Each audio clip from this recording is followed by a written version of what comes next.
Hey everyone, the 2023 cost of living adjustment continues to dominate the news about Social Security, and I can partly understand why. It'll probably be the third or fourth largest increase in history. But with all of this attention comes some misinformation that comes from either sloppy reporting, not really understanding how these work, or I don't know, maybe the inability to do basic math. I've seen estimates all over the place about how much this increase will be, not only in terms of percentages, but in dollars too. So I wanted to take just a few minutes and clarify a few things. But first, as we get closer to the point where the data comes in and this is announced, this is going to continue to happen, but I'll be right here keeping you informed. So if you haven't already, be sure to subscribe and hit that notifications bell too. So before we dive into the numbers, I want to make sure that we are all on the same page here. The cost of living increase will be a percentage increase to benefits and not a specified dollar increase. I know most of you understand this, but it's obviously not clear to everyone else. So for example, if your benefit is $1,000 and there is a 10% increase, the new benefit will be $1,100. If your benefit is $2,000, then a 10% increase will be an additional $200, taking your new benefit amount up to $2,200. Now, that's the way it works, but I've seen numerous reports that list a dollar amount that benefits may increase by.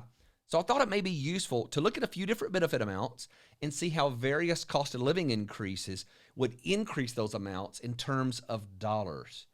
And while your benefit probably isn't exactly one of these amounts that we'll use, it's probably close, and you'll have an idea of how your benefit should increase. So let's look at benefits in the amount of $1,500, $1,750, $2,000, $2,250, $2,500, $2,750, $3,000, and $3,250. Then let's see how these benefits would be increased with a 5% cost of living adjustment, one at 8%, and then one at 11%.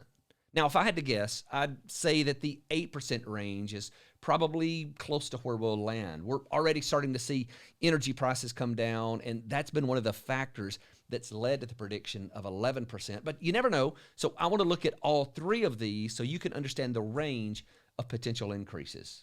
Let's first look at the 5% increases. For a $1,500 benefit, the increase would be $75. You can see that the dollar amount gets larger for someone with a larger benefit, and all the way up to where if someone had a benefit of $3,250, the increase would be $163 in added benefits. The same thing happens, but on a larger scale, if benefits increase by 8%. A $1,500 benefit would increase by $120, and that would get progressively higher for larger benefit payments. A benefit of $3,250 would increase by $260. And then we have the 11% cost of living adjustment. Things start to look a little different, where a $1,500 benefit would be increased by $165, and a benefit of $3,250 would grow by $358. So just hit the pause button right here and find the approximate amount of your current benefit, and then look across the different cost of living percentages to find what your approximate increase amount would be. So I think it's safe to say that the 2023 Social Security cost of living increase is going to be unlike any other that we've had in history. One of the big things that's going to be different about this is the confluence of the cost of living increase and changes to Medicare Part B premiums.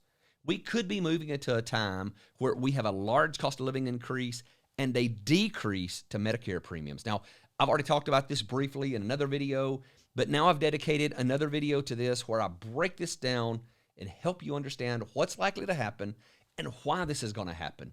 And be sure to stay to the end, because I'll tell you how this could set you up for a big surprise in 2024. If you want to watch that video, you can just click right here and I'll see you there.